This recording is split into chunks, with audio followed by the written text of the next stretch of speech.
Okey Puan, boleh perkenalkan diri tak? Okey, nama saya Bismillahirrahmanirrahim. Nama saya Nur Syakinah binti Mota. Saya daripada SA Car Rental. SA Car Rental. Okey, Ya. lokasi operasi kat mana Puan? Okey, lokasi saya di Sentul. Di Base saya di Sentul dan saya ada office lah di Sentul. Okey. So, 3 perkara yang Puan belajar daripada sesi Jam Up Pro ni.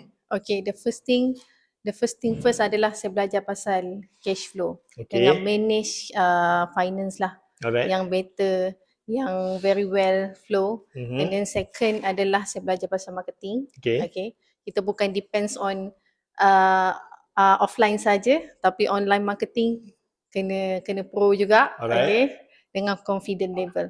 Alright, confident level. Ya. Okey, so program ni berbayar dan harga dia Ya. pun agak Ya.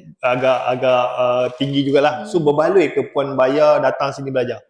Alhamdulillah. Sejujurnya saya cakap untuk 6 tahun saya running in car rental ni, ini adalah kelas yang saya bagi komitmen, okay, yang tinggi, dengan modal yang tinggi dan sangat berbaloi. Sangat baloi. Sebab yang penting tu ilmu sebenarnya. Kita buat tak ada ilmu, tak ada base, kita stuck.